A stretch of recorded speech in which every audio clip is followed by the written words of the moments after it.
Welcome to opening weekend in the NFL. For those of you that are fired up about that, I saw lots of jerseys out there today. Even you Patriots fans, we're glad you're here. Hey, and a packed house, right? We pulled out all the extra chairs. I know we're squeezing you in. Thank you for being here. This has been a fantastic series, so I hope you keep showing up for the series. We've got a lot of more great themes to come up after this series in October. We're going to do a series called Stranger Things and do some spiritual things that you're going to find really fascinating. So it's a great season. It is great to have you here. Let me say for me, at least, and if you've been here the last couple weeks, you'll get this. If not, go online and check it out. It has been kind of a emotional punch in the gut, right? We've had some heavy topics. Today will be a little bit lighter. But to start off, can I share some good news with you? Do you mind if I share a little good news that we've got here at Compass? Yeah, someone's excited. You and I will do this. I need Lizzie to come back out. Can you come? I know she's side stage. I told her she couldn't leave because I need her to come out here.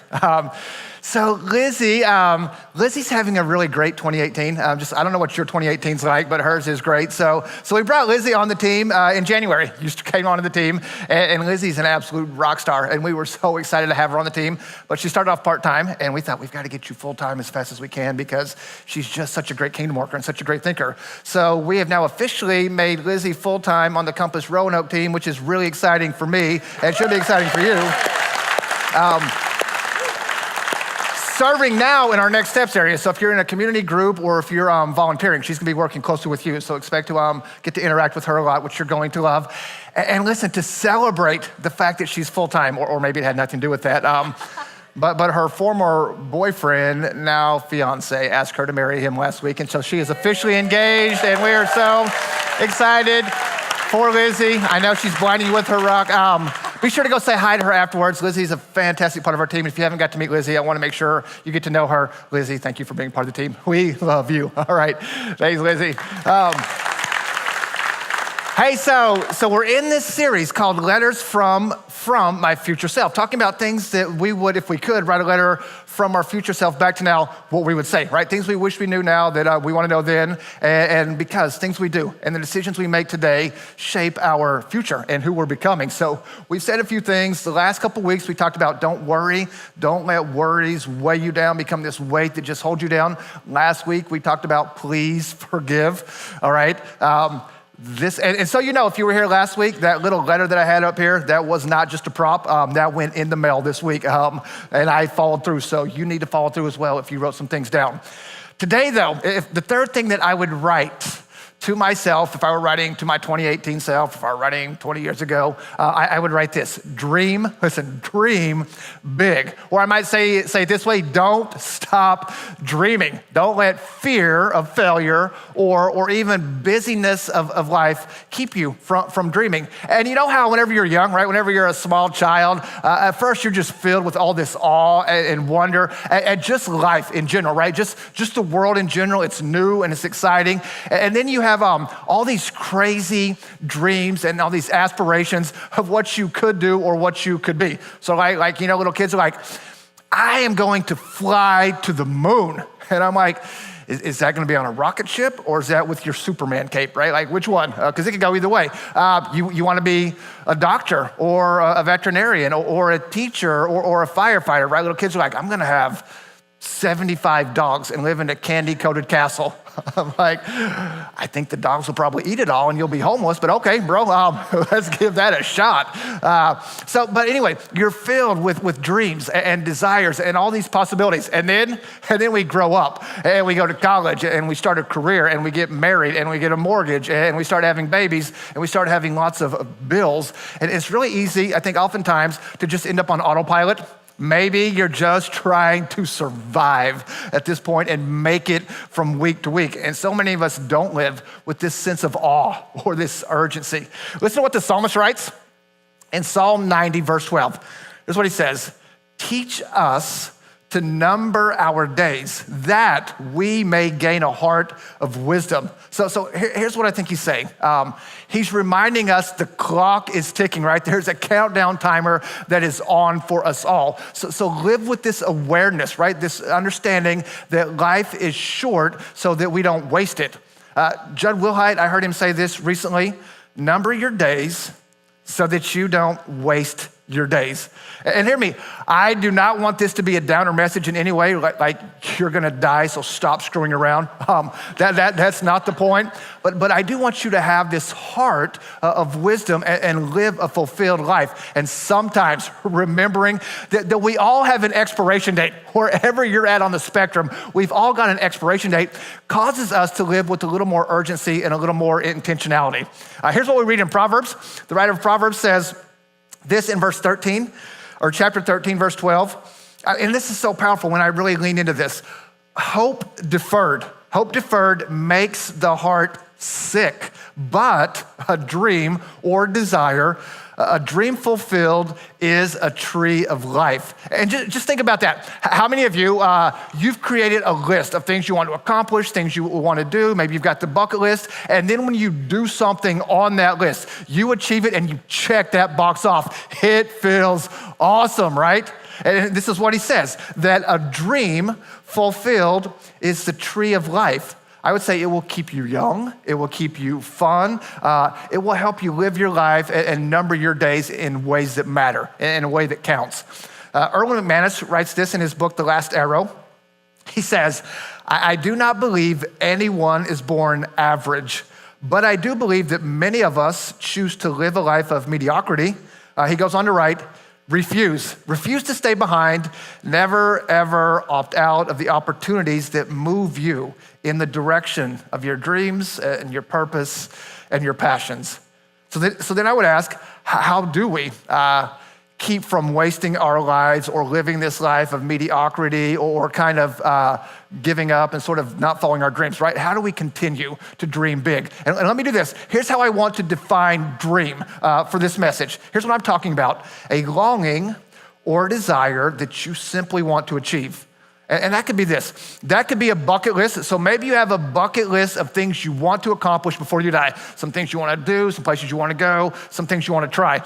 This could be a picture that you have for yourself of how things could be or what you could do in your life, in your marriage, in your career. I heard one guy call it this, and I think this is a great way to look at it. He called it a preferred future, right? I have a preference of what the future looks like. I want to do some things different. I want to do some things better. I want to do these things, whether that's life, marriage, career, church, community, things you want to do for the world. There's a preferred future, right? Here's where I'm at now. Here's what I prefer. It's this dream that you have for what could be. And so let me give you, here's the first thing that I would remind myself or write to myself to kind of help me get to the bucket list or get to that preferred future. So if you like to take notes, here's the first thing I would encourage you. Number one, to live out the dream, live with purpose. Or again, like Judd said, number your days so you don't waste your days. And if you like to take subpoints, I've got 2 subpoints for this one. First way you can live with purpose is live with a sense of urgency, right? A little bit of urgency. Knowing that there is a finish line, and maybe your finish line is quite a ways down the distance, maybe it's a little closer than you think, but knowing that there's a finish line helps us to try to make the most of every season that we're in. So I had a Bible college professor, preaching professor, Matt Proctor, who's now the president of the college. We call him Dr. Proctor. His favorite word, I think, was urgency. And he would always encourage us to teach and to preach and to live with this sense of urgency because what we do and what you do matters and because time is always running out. So even to this day, whenever I pray, I will pray and ask God to give me this sense of urgency, not panic, right? That's not what I'm talking about, but intentionality. And in the Psalms, in Psalm 90, where the psalmist talks about numbering your days, that is meant to be a gift, right? It's not to discourage you, but rather to remind you that you have this window of opportunity, and so don't waste it. Use it to make your heart wise and to be intentional with dreams and with your desires. Because listen, if you keep putting off, if you keep pushing off and waiting on the things you truly desire, we read there, the heart becomes sick, right? Like you start to feel that if you constantly just ignore those things and don't consider them, that it impacts you emotionally and physically and even your quality of life. So live with a little urgency. Here's the next thing I would say to live with purpose and to pursue this preferred future. Find your burden. Right? I really want you to think about this. Find your burden. If you want to live with purpose, then discover what your passion is, what it is that breaks your heart or agitates your heart or stirs you, and that will move you and you will pursue a dream or a preferred future. So if you have your Bibles and like to follow along, we're gonna go to Nehemiah. And if you don't know the story of Nehemiah, Nehemiah is a guy that gets born into slavery in Persia, right? So he's born in slavery. God's people had been taken into captivity years and years prior by the Babylonians when they came and they conquered the city of Jerusalem. And then later on, Persia would come into power. And some of God's people get to go back to Jerusalem. Persia's still in control, but some of them have gone back. Nehemiah, however, has stayed in the capital city in Persia of Susa. He's serving and he's working for the king. And as he's there serving, his brother comes to visit, who's been back to Jerusalem, and tells him that the walls of Jerusalem are torn down and the city gates have been destroyed by fire. And listen to Nehemiah's response in Nehemiah chapter 1, verse 4. He says this, "When I heard this, I sat down and wept. In fact, for days. I mourned, right, and fasted and prayed to the God of heaven." So I want you to see that moment would become a catalyst, would become this spark that led to a dream and led to this movement that would create a preferred future. Because Nehemiah is going to have this dream, going to have this passion, and he's going to then come up with a plan to go and rebuild the wall and restore the city and the home of God's people, okay? Here's what's crazy about this story if you don't know the story. This is not what he just heard from his brother. This is not new news, right? It has been at least like 140 years since the city of Jerusalem had been destroyed. So just recently, just a couple weeks ago, I find out that this little church that I grew up in, small town Oklahoma, the church that my parents still attend, it got struck by lightning and it caught on fire and it burned to the ground, right? It was completely destroyed. And so then my dad sends pictures the following day, right? He sends these pictures that we have, shares the story with me of what has happened. And it was just really heartbreaking because I started going to that little church when I was like 4, maybe 5 years old. My mom would take my brother and I there. And then over the years, recently my dad has started going, so my parents still go there. And just a sad moment. Now listen, if that church had burned down when I was like 6, like a year or two after we started going there, and then last week, my dad calls me and says, "Terrible news, son. Our church caught on fire and burned to the ground." I would be like, "I'm aware of that, Dad," right? That is not breaking news. That has been decades. I've sort of processed and moved on, okay? That's kind of the picture you have to get here. This is not new news, right? It's been 140 years, but God would break, or God would give Nehemiah a new perspective, right? Sometimes you hear the same old thing, but it's with a new perspective, and God creates a burden on Nehemiah's heart. He gives him a dream to go and restore the city and to create this preferred future for his people. To which I would ask you, right? I really want you to think about this today. Well, what burden, what passion, what thing maybe agitates you that you want to do something about has God given you, right? Maybe you're in the room and you've got the burden for foster children. Maybe you have a burden for women and children that are in human or sex trafficking. Right? Maybe you have a burden for people with special needs. Maybe you have a burden to go and serve on the mission field, right? And care for starving kids around the world. Maybe you just have this real passion and burden to be a light in your office for Christ or in your neighborhood or at your school, right? Turning the tide on a culture that has become increasingly filled with gossip and envy and backbiting. And you're like, "I'm gonna be different." Maybe you have a burden to help us, because this is what we're trying to do. Build a great church, right? That would show Christ to the community and love and make an impact. Maybe your burden is just to be there for people coming out of addiction or coming out of divorce. I'm telling you, discovering your passion and your burden will help you live a life on purpose and pursue a great dream.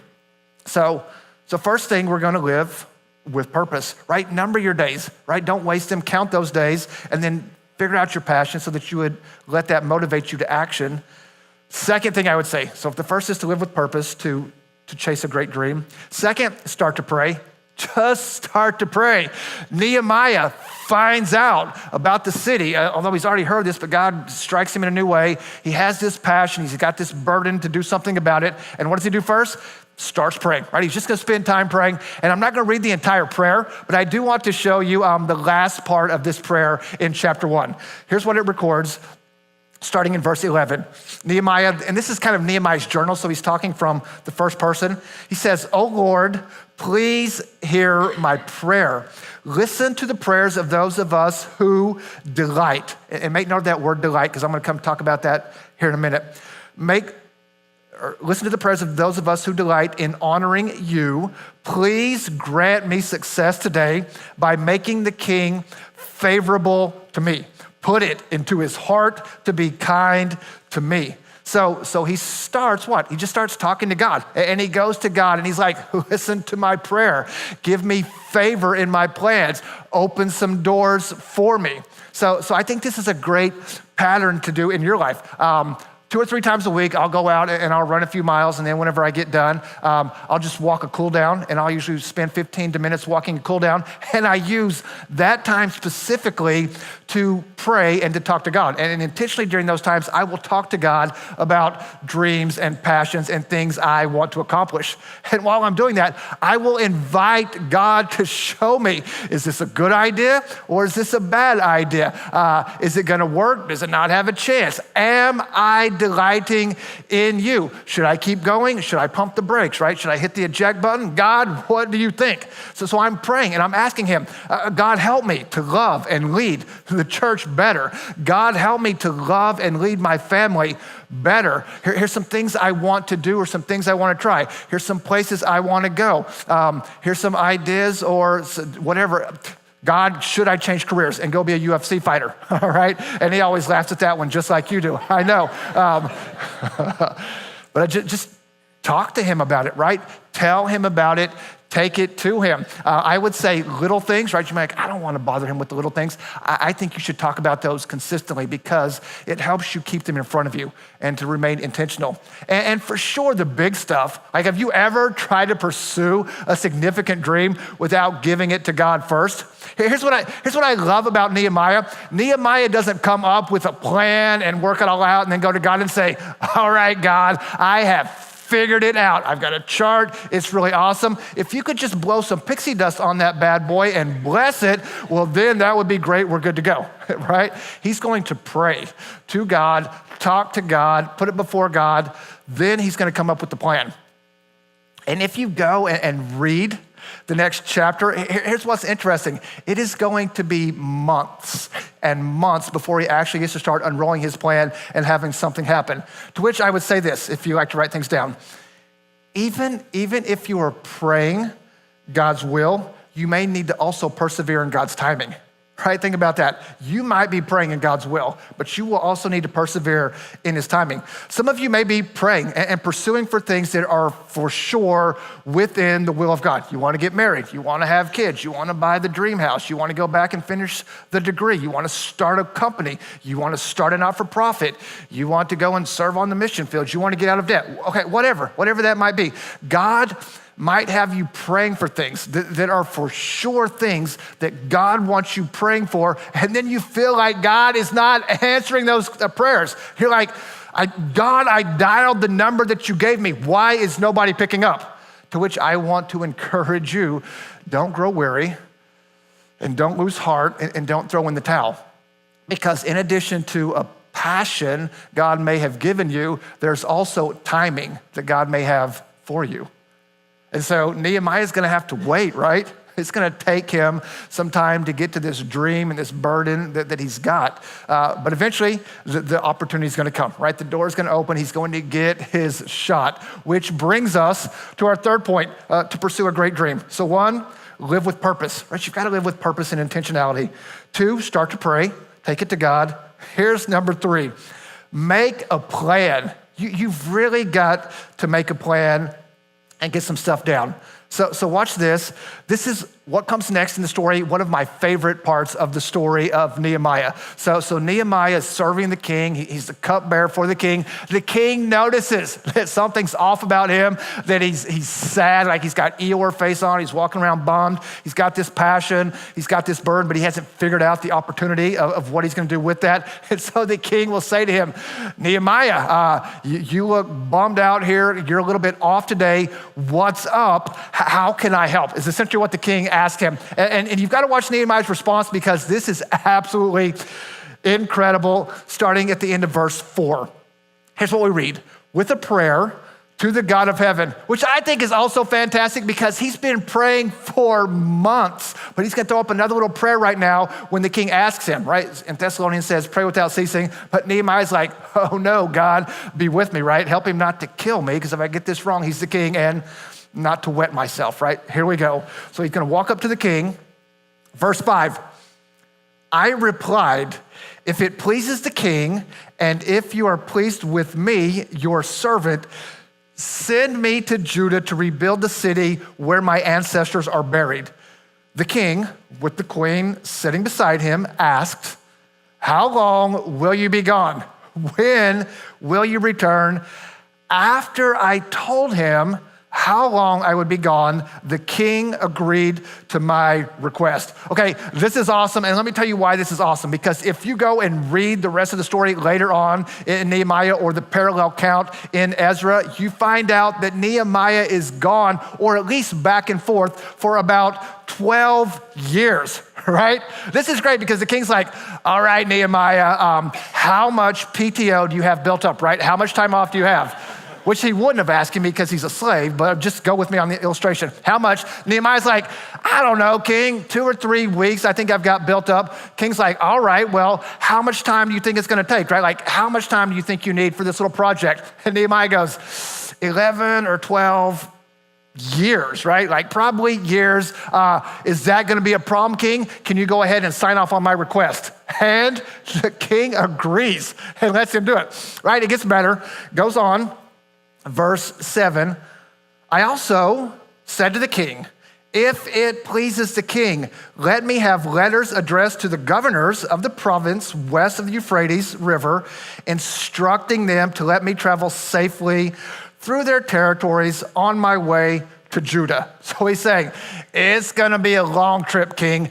I'm a slave. I don't wanna be getting asked lots of questions and harassed by all kinds of people. So if you could just write a get out of jail free card, tell people to back off and leave me alone, that would be awesome, right? So he gets that, and he's not done. Keeps going, verse 8, and please give me a letter addressed to Asaph, the manager of the king's forest, instructing him to give me timber.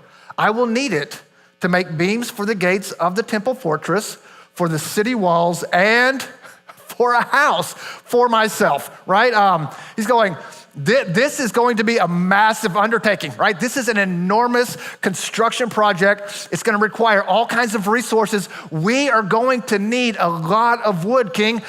I'm a slave. I don't have any wood. You have your own forest. I'm gonna need access to that, right? Like I'm gonna need you again to write me a blank check to Home Depot so we can go down and clear off all the shelves and so that you can fund my dream to go and rebuild a city to worship a God that you don't even believe in.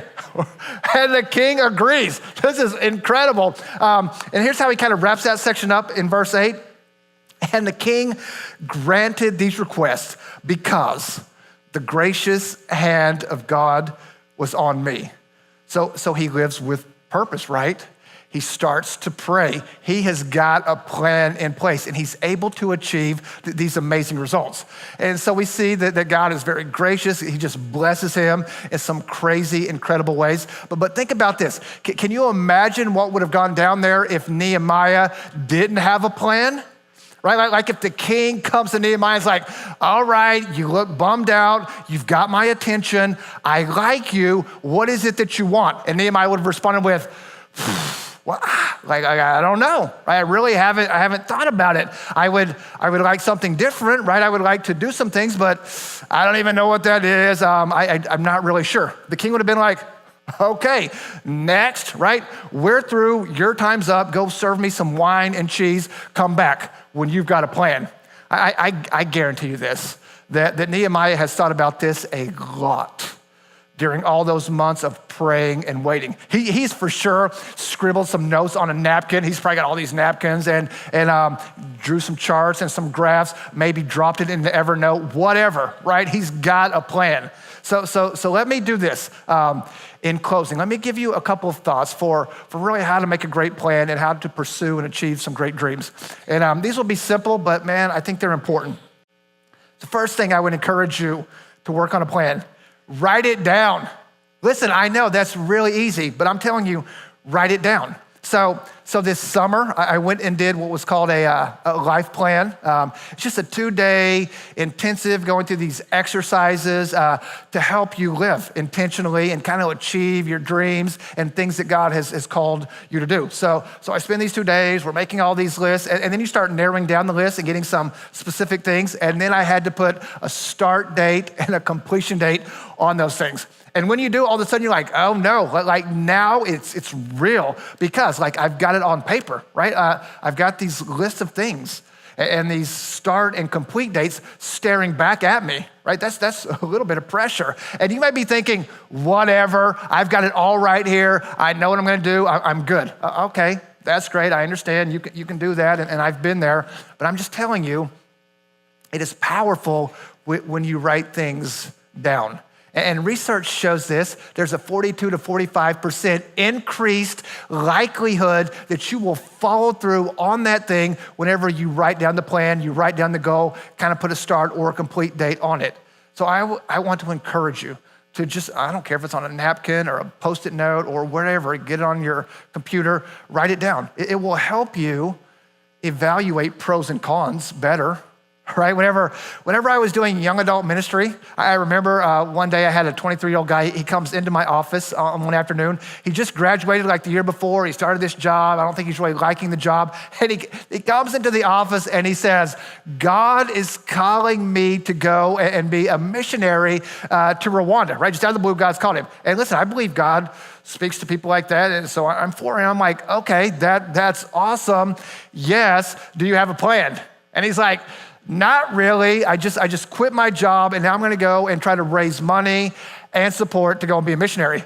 And I'm like, really? So you quit the job that was paying you money without actually having anyone ready to or committed to giving you money? He's like, yes. I'm like, all right, well, like, have you contacted any like missionary organizations specifically that work in Rwanda to find out, what they're doing, to maybe get training, maybe you can be part of the organization or learn some things? And again, he's like, no, I just thought I would go and raise money and catch a flight and go serve needy people and tell them about Jesus. And I thought, you're gonna be a needy person that Jesus is gonna be frustrated with, right? Because you don't have a plan, right? You haven't written anything down. You really haven't processed or evaluated a great strategy. This is not a good plan. So I would say, put some things on paper. It will help you to prepare and follow through better. So I can't encourage you enough, write some things down. Next thing I would encourage you, or at least for some of you, maybe you can just start big and go and start the business tomorrow because you have the financial wherewithal. But for some of us, we need smaller steps. So I'd encourage some of you, start small. Start somewhere, right? So maybe you're in the room and maybe you've got a dream like you want to get back into shape. You're like at 40, I want to be in the best shape of my life, right? You want to go and run the Ironman, or you want to go to the gym, you're like, I'm going to bench press 300 pounds. I'm going to get 3 plates on each side. We're going to bench press 315. Okay, yes, I'm for you, but listen, you are not going to start there. And if you try, you're going to die, right? In fact, you won't die because you couldn't even unrack that much weight. So just start, right? Go to the gym, get the shoes on, go and move a little bit, lift the bar, right? Move something. Whenever you start, just hear me. It's not going to be impressive, okay? You may jog a block and you're done, or you go to the gym. You're not gonna be taking selfies and posting that on Instagram with the bar and the little bitty 5-pound weight on the end. Right? No way I'm letting anybody see this until I get something bigger than a DVD on the end of that bad boy. But start, right? I mean, start somewhere. If you want to be in the band or be part of the worship team and you've never played an instrument, don't call Jordan or Elisa and ask them when tryouts are, okay? Pick up an instrument, get a lesson, learn a few chords or a few keys. Start somewhere, make a plan, write it down, and start moving, right? And kind of picture where you want to go and what are some things I have to do to get there. So start somewhere, start small. Final thing, I would encourage you as you do these, because I think it is so helpful. Number 3, I would say, delight in the Lord as you plan.